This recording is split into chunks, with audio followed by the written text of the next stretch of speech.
on WD, which I define to be the degree d part of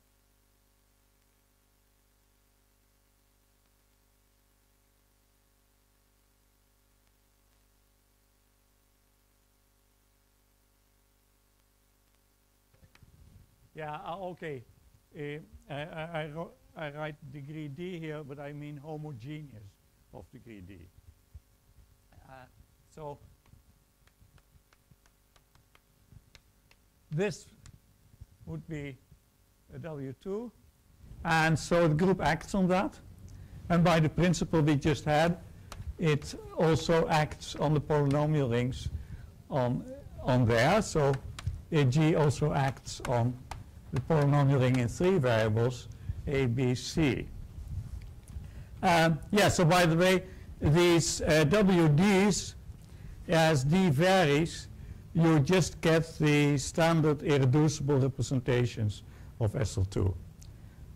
So for the first irreducible representation was the 2-dimensional one, which is in degree 1. And then the 3-dimensional one you get in degree 2. That's the one I wrote down here. And now what we are interested in are invariants. Well, when you look at the title of Gordon's paper, I should also understand what he means by covariance. I'm not quite sure. I'll just leave that. I'll only look at the invariants. So the invariants, well, what does that mean? If I have an invariant is simply a thing that's not being moved by the group. So if the group acts on some vector space, then an M in M is called invariant if it's invariant. If G of M is equal to M for all G in G. Well, that's invariant. And so now the invariance in the subalgebra of invariance is usually written this way. You put the group on top, and then it means you take the invariance. And I've taken W2 because I happen to know an invariant in there, and now I have not, I think this is the correct formula. It's the discriminant that you learn in high school, right? That's an invariant. So this is an example of an invariant. Right. I'm not very good at this. B squared minus 4AC. I seem to mess this formula up. This time I didn't forget the 4. But okay, so this is an invariant. The invariants in here, I think they can be computed by us. But Gordon studied them for all D, and his theorem was that this is finitely generated as C algebra. That's what his title says. But in W2, you mean Cy square instead of Dy square. Hey. Yes. How did that happen? He found it out. Yes. Well, this is the disadvantage of this being taped. All my mistakes will go over the world. And I've signed for that. Anyways, yeah, so now this work was very difficult. For higher D, the determination of a generating set, that's not easy. And so what Gordon did, he told how to find them, then to know how to that you're done for a particular D, and he proved that you always reach that point that you're done. Okay? It says here, mathematische Annalen 36. I think it is 1890. But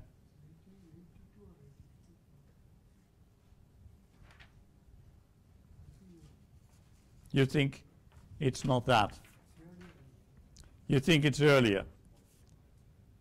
Well, right. So somehow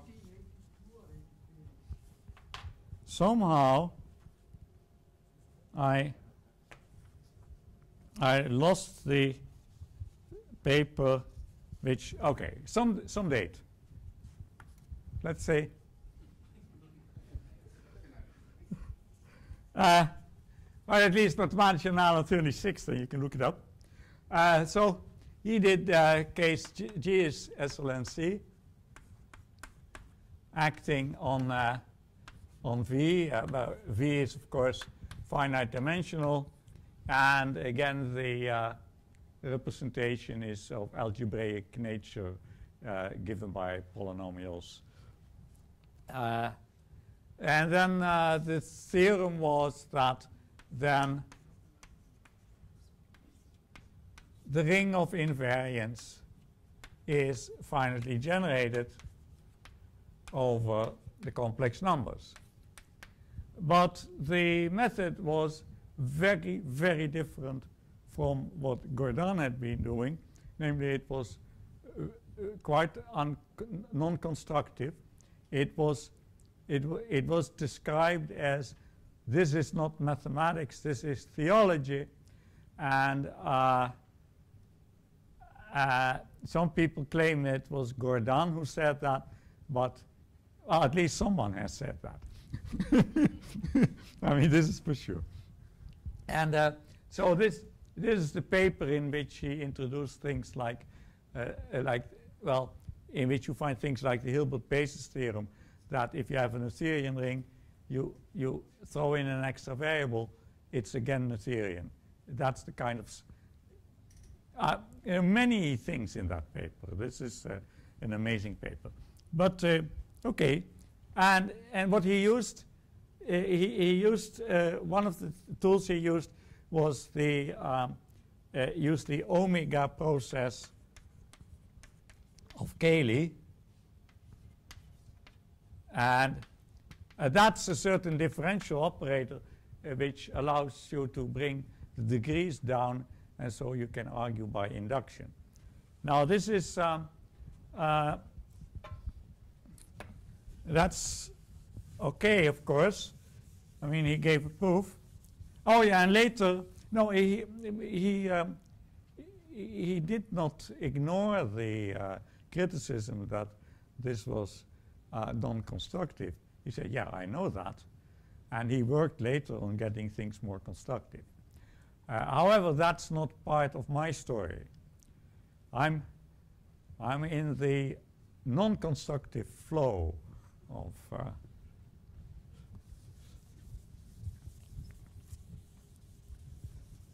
so yeah, so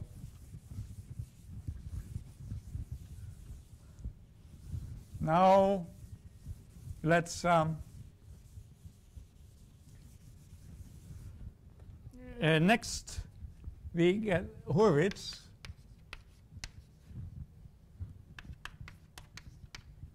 (1897). He considered an orthogonal group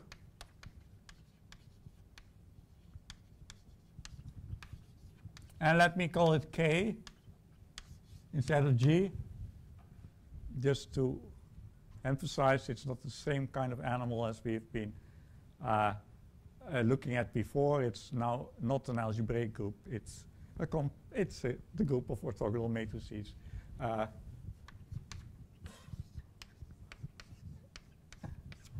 The n by n orthogonal matrices, right? Then, well, of course, he didn't say let's use the Haar measure, because Haar is the case quite a bit later. But you have this is a manifold, compact manifold, which has a measure on it, which is invariant under translation. Now suppose you have K acting on some vector space V, then what you can do is you can do the following. If I have a vector in V, then I can average its images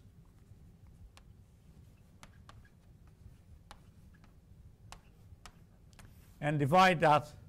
No, yes, so first I take the images, I integrate out against the measure, and then I divide by the volume to get a true average, right? In general, to take an average, you have to take the things divided by the total number. And the volume takes the role of total number.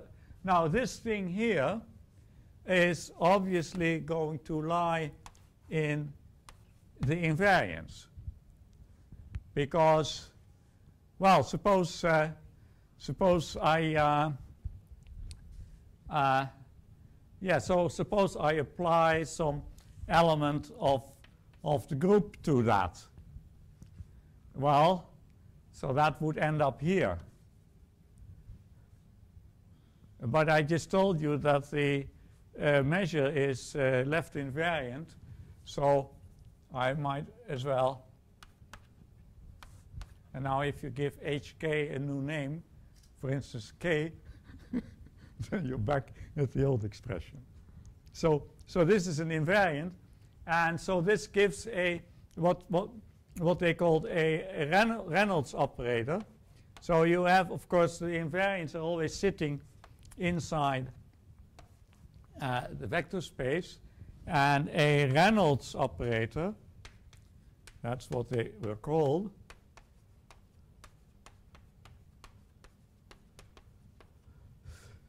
A Reynolds operator is a map in the other direction which respects the K action. So it's a K module map.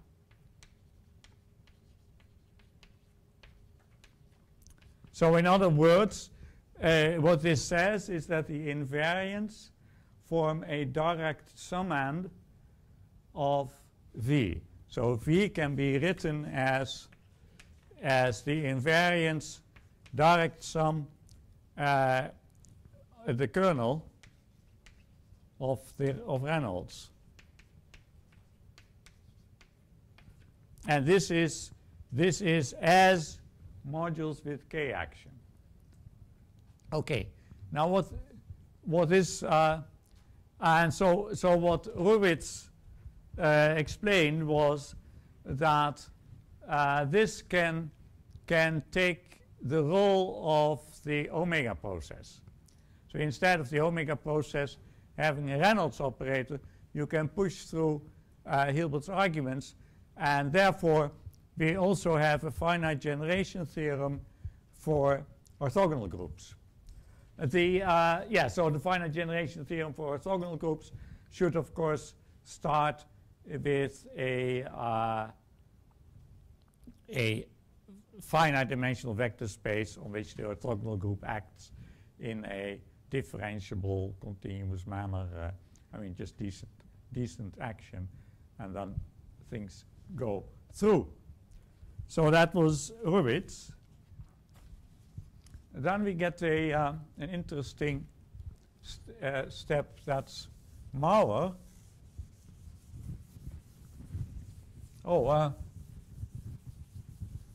Yeah. Let's talk about Maurer.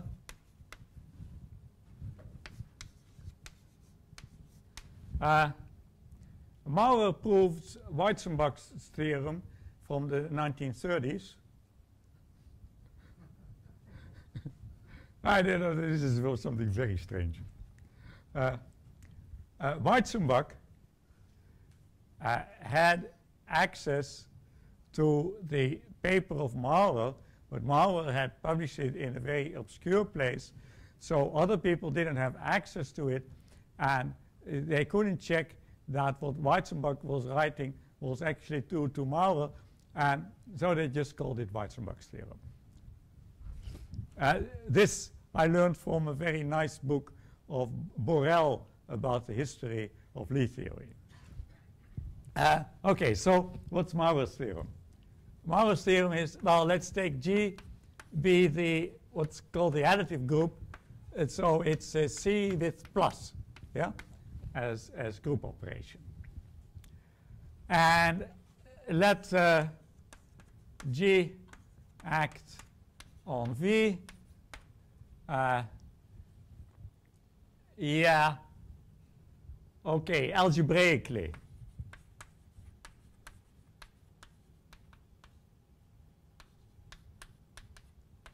So what does that mean? It just means that that if I have T in GA, I have V in V, then GV should be something like V0 plus V1T plus ... and then it should stop at some point. Yeah? Another way to say it is that that the map from here to there is of the type T goes to exponential of Tn, where n is a nilpotent matrix.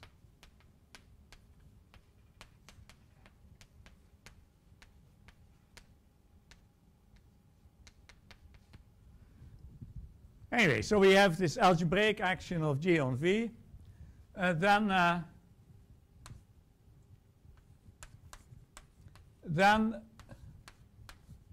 the ring of invariants is finally generated as a C algebra. Okay? And then something curious happened. Thus, also,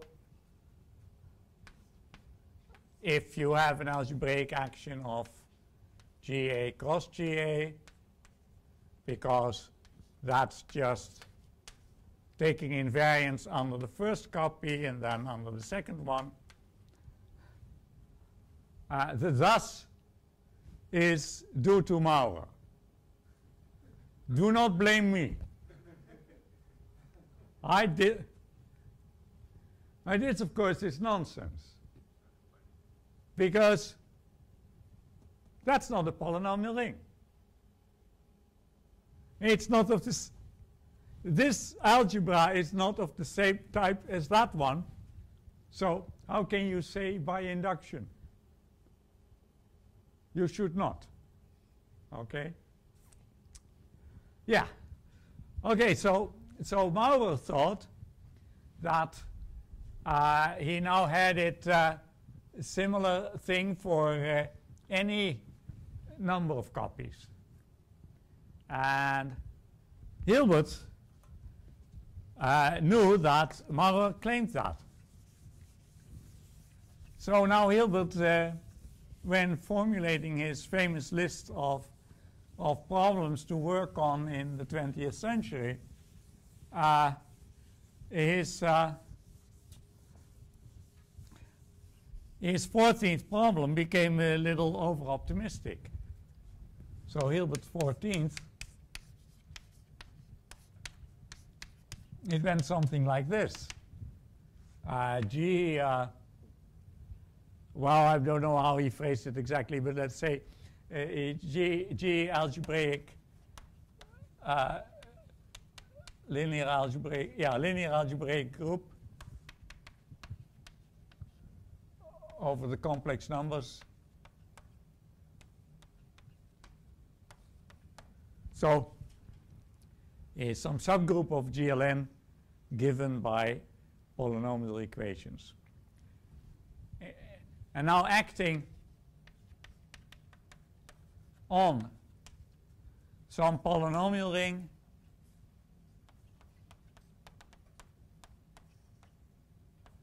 intersected with some field, some subfield finitely generated of the fraction field. I mean, like, well, let's not just take polynomial rings, let's go a little more general. Then to show, oh yeah, of course, then the action should respect. Oh, I'm not sure. Should it? No, that's well. The details don't matter too much. So then to show that that this, so if this is A, that this is finitely generated over C as an algebra. Now, of course, the what happened? I think I somehow managed to right. Now we can so this was around 1900, and it published 1902 or something, but it was the it was the 1900 Congress. And of course this formulation of Hilbert, this over-optimistic formulation, was that we can blame Maurer for, because he actually cites Maurer to say it's not just my own theorem of GLN. It seems to be a much more general phenomenon, as Maurer told us. So yeah, so it took a while for yeah, let's just jump. In 1958, Negara gave counterexample, an example where the ring, the invariant ring, is not finitely generated.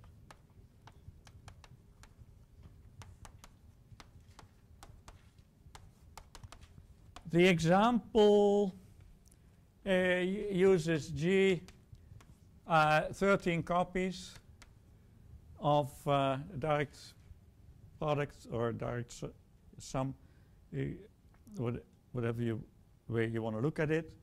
The dimension of the vector space was 13, and he used that the transcendence degree of the over the rationals of C is at least 48. He gave a somewhat more general counterexample, but and so and this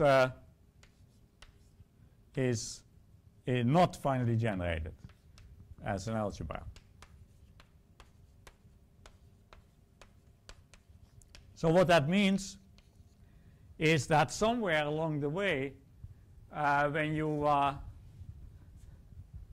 do CV, GA, next GA, next GA, somewhere it jumps from finally generated to not finally generated. He did not indicate where. I mean, nowadays we have examples where one has just one copy of GA and a more explicit domain on which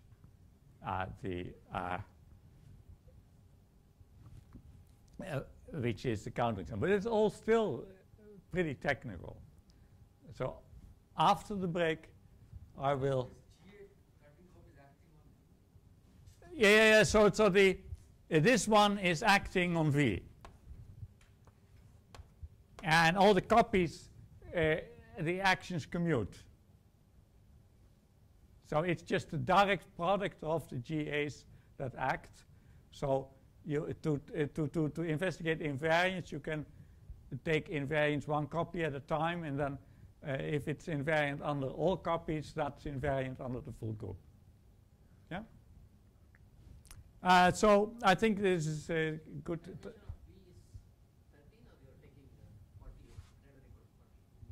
What?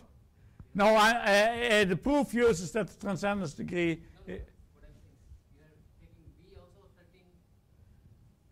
Oh, no. Typical 32.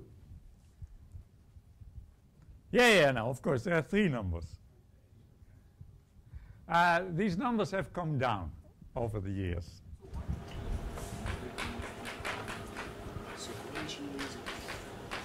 She considered the following situation, that K be an Euclidean ring,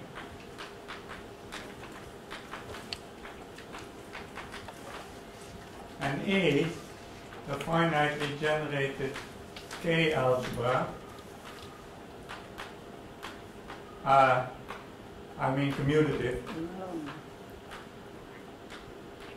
with identity, of course. It's always with identity, and I'm not going to repeat that. A G a finite group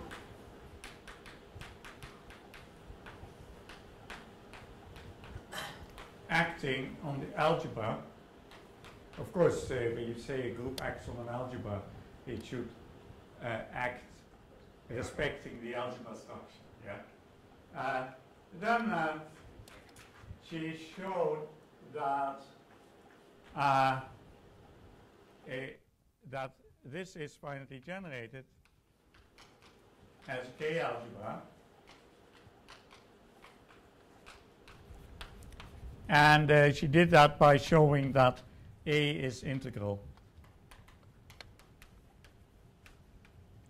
over the ring of invariants, and from that you can derive it. But the thing I want to emphasize here is that the algebra has become quite general now. It's not the algebra of polynomial functions on anything. It's quite general algebra. Now, okay, so that was. Well, check your status. Then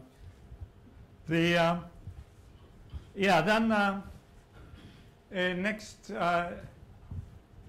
came, this Emmy-Noether was.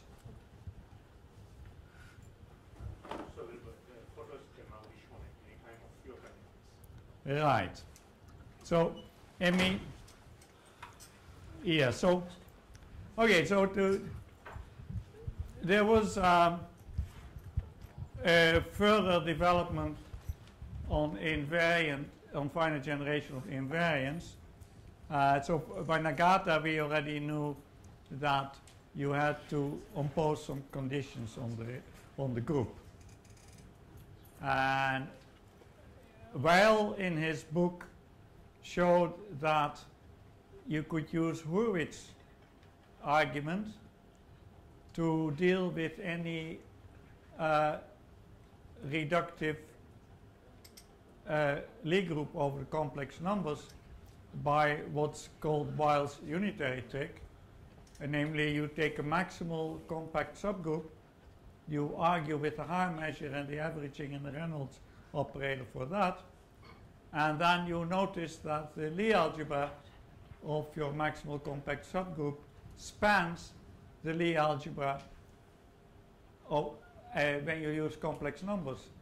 And that way you show that taking invariance under this subgroup or under the full group is similar, the same, and then you have a Reynolds operator again, and you get that the correct answer to Hilbert's question, Hilbert's 14th problem, is that the group should be reductive. Okay, but then of course reductive groups, they do not just exist over the complex numbers. So a Mumford, for purposes of algebraic geometry, asked how to do it for over fields of finite characteristic. That's where the main lectures will be about, the field of characteristic P, yeah, P positive. And then, so Mumford phrased the condition, and then Negara showed that if that condition is satisfied, you can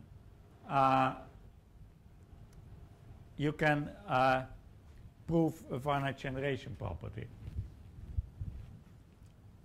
But in order to do that, he had to change the rules just like there, namely not restrict yourself to polynomial functions on some vector space. You had to use arbitrary commutative algebras of finite type, finitely generated.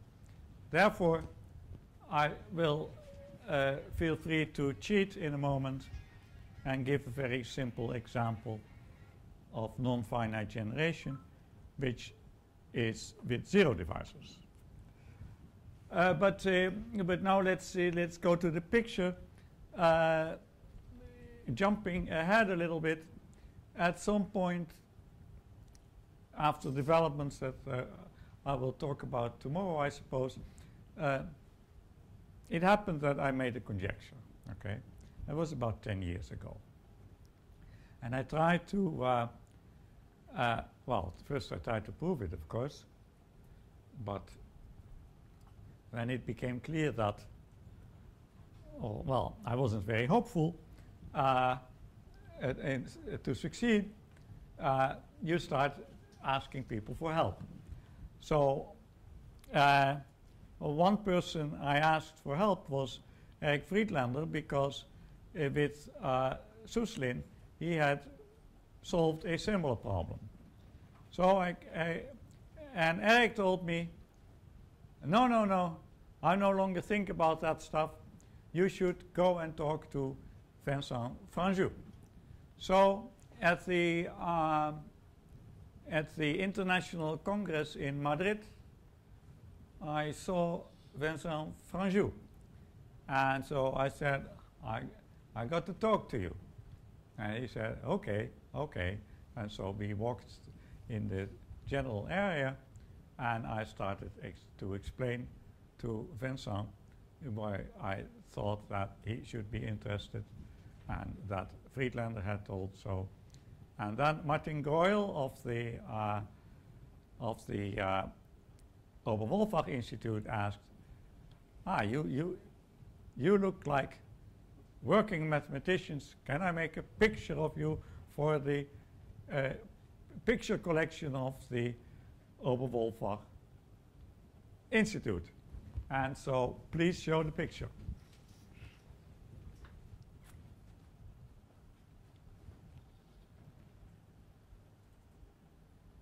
So here I am explaining to Vincent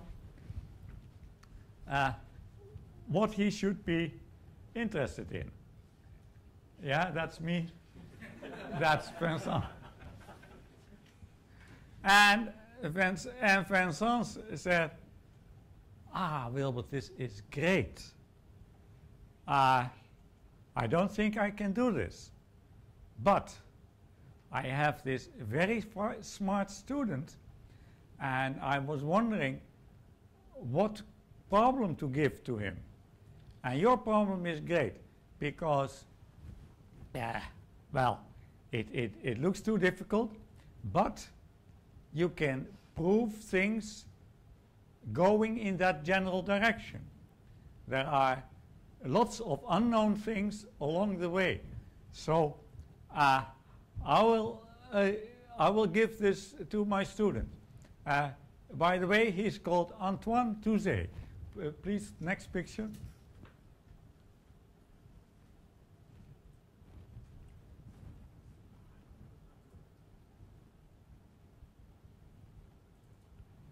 Now this I found on the web somewhere.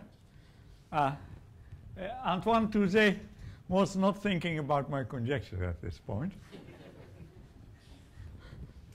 But so what happened was, so Antoine wrote his thesis on things towards, well, what you would need to prove van der Kallen's conjecture.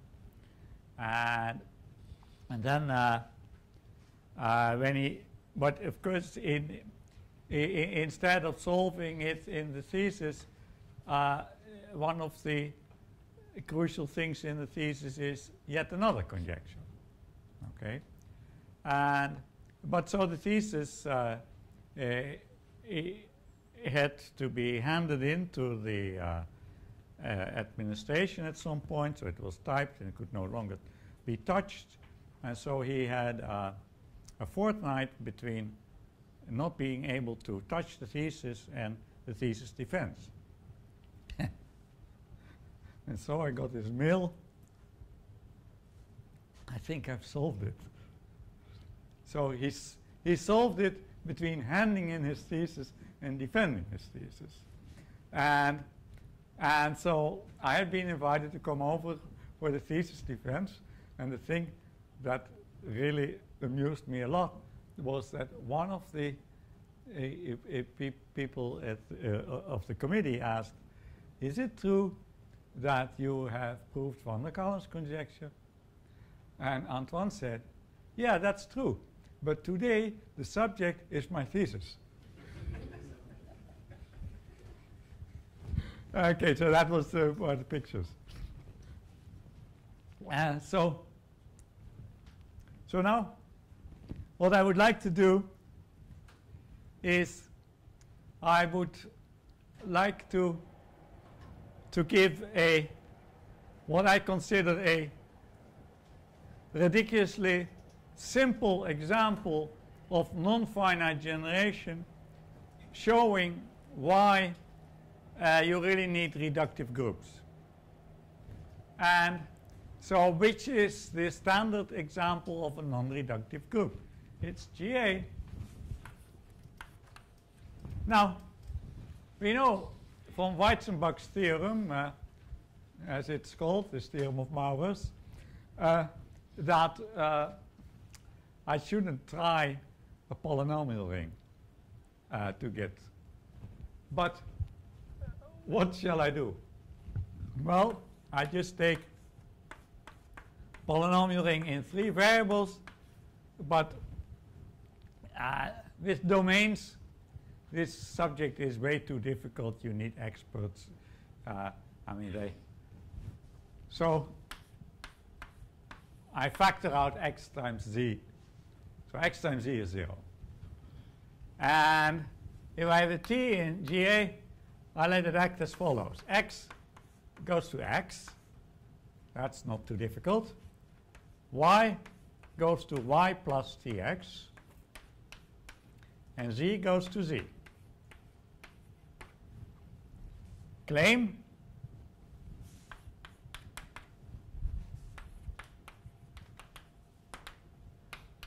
this one is not finitely generated. Well, let's this is really okay. This is easy to see, and I've been told that in India you're supposed to say this is an exercise, Otherwise, people don't do it. But no, well, why is this? Well, let's just look. Well, I certainly know some invariants like z, but now an interesting one is y is not an invariant, but yz is. Because just look, where does yz go under t? Well, it goes to y plus tx z, but that's yz. Because x times z I have factored out. Okay, now I can also do y squared z, y cubed z, dot dot dot, and what about yz squared, yz cubed, dot dot dot dot. So what I'm writing down here are quite a few generators, yes? And so the claim is that there is really no efficient way to generate this. And the way to see that is take this use the total xy degree for a grading.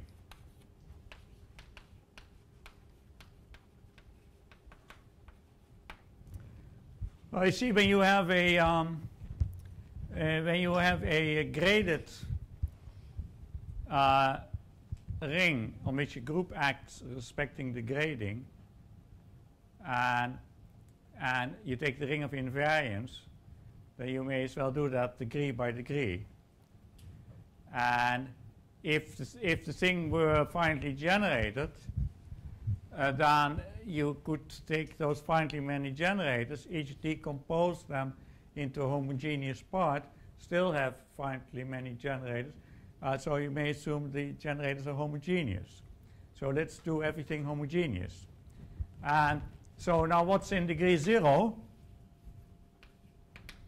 Well, that's just the polynomials in Z. What's in degree 1? That's x, that's yz, yz squared, and so on. And do you see anything else? Well, in any case, the degree 1 part is not finitely generated over the degree 0 part. So it cannot possibly be finitely generated. Because the higher degrees, if you multiply, degrees never come down when you multiply. So to create something, if you have homogeneous generators, the only way to get in degree 1 is to take something in degree 1 and possibly multiply it by something in degree 0. But that's the only way that you can get there. And so you have to get all these things. There are too many. So this is not finitely generated. And so what this means is that, that GA is out.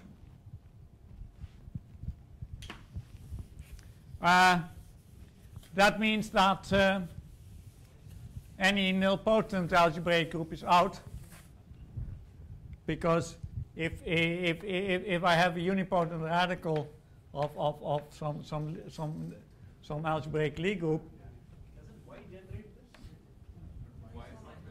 it's not in there. Yeah, I mean, if y were in there, it would. What am I doing?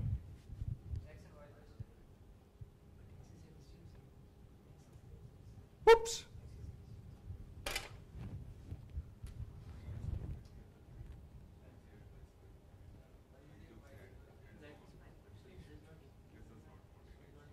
Wait a minute.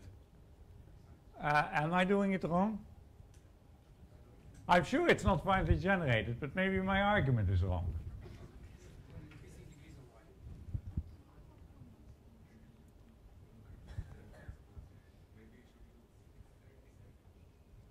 Do you want to use exact degree? Ah, well, that's not preserved by the group. Oops. Yeah. No, you seem to have a point. No, I should probably use both degrees.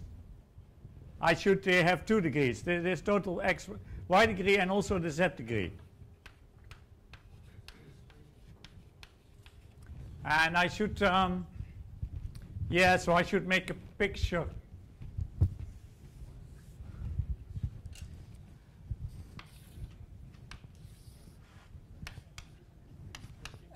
XY degree and the z degree. And then degree 0, that's just 1. Then we have z squared.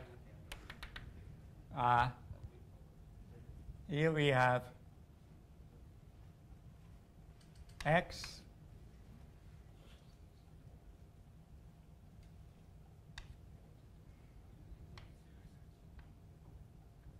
Oh, here we have yz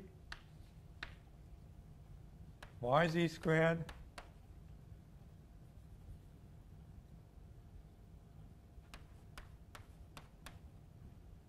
Well, so where are all my things? Y squared.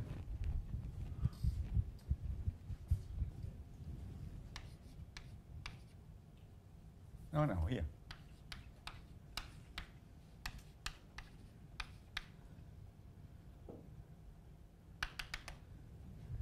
That's what it looks like, isn't it? And now I have to convince myself that you cannot, with finitely many generators, get all this stuff.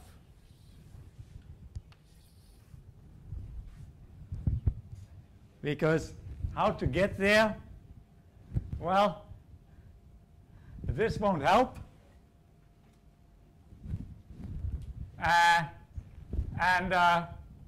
Well, then you're in trouble. I mean, okay, so my, okay, so I told it wrong in Mumbai.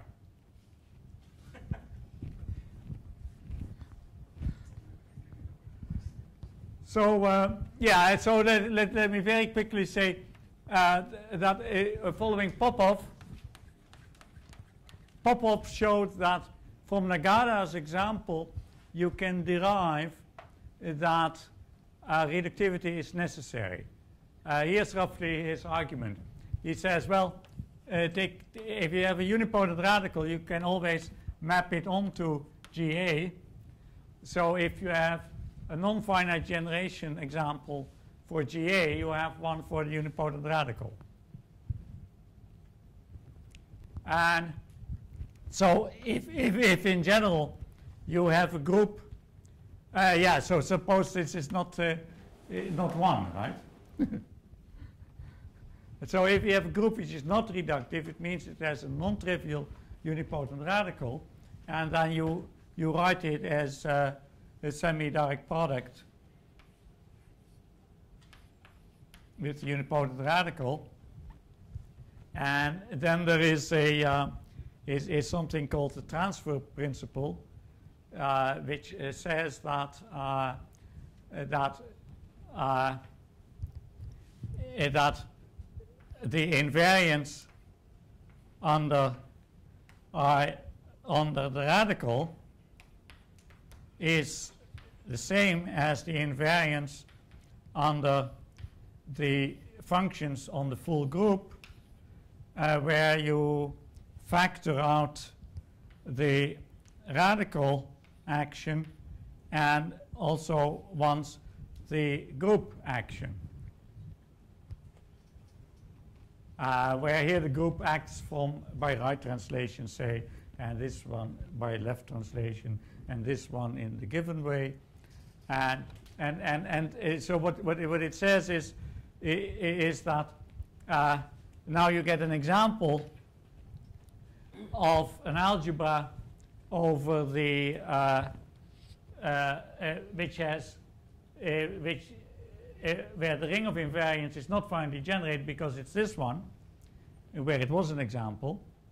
And so now all you have to convince yourself of is that this is a finitely generated algebra.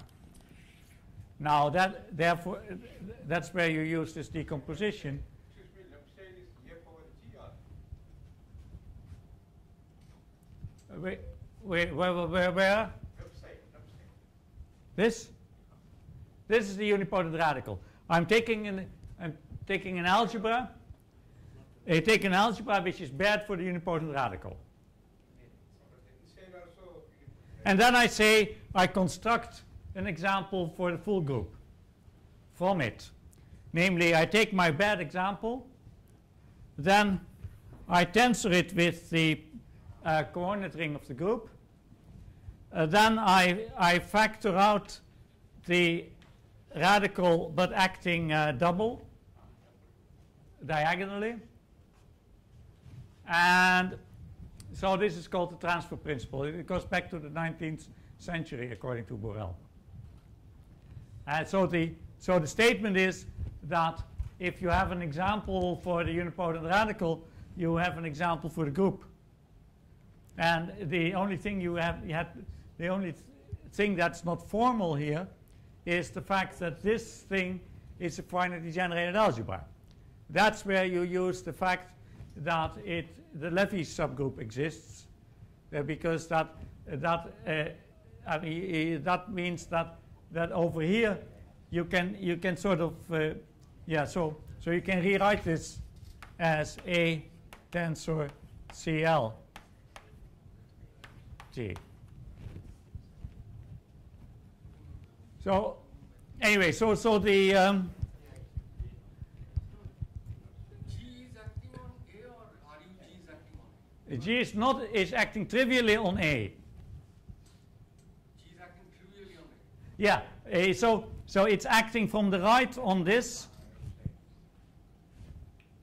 Yeah. So you see, if you do it in the other order, so the actions of the radical and of the G commute, because the radical here acts from the left and the G from the right. They are left translation and right translation, they commute. So if you do it in the other order, you first take the G invariance, then the effect of that is sort of dropping out that. And then you're left with this example.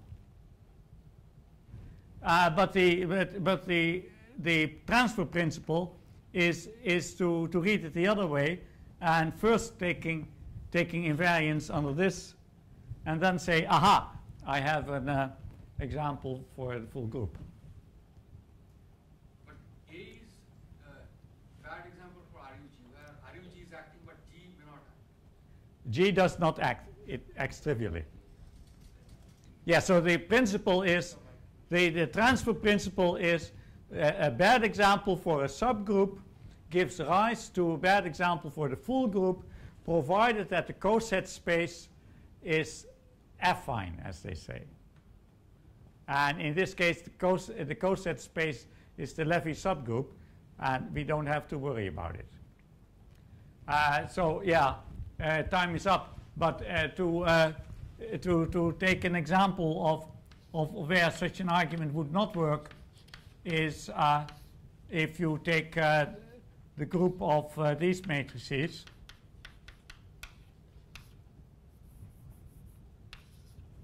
So that's the Borel subgroup. This quotient is a projective line. And so its coordinate ring, that's just constants, and the whole argument is nonsense.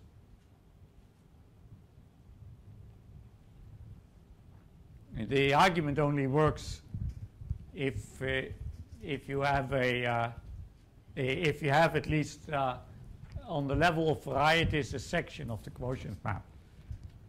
which is still true in characteristic P, although you don't have Levy subgroups. But I really should stop talking, don't I? Thank you for your attention.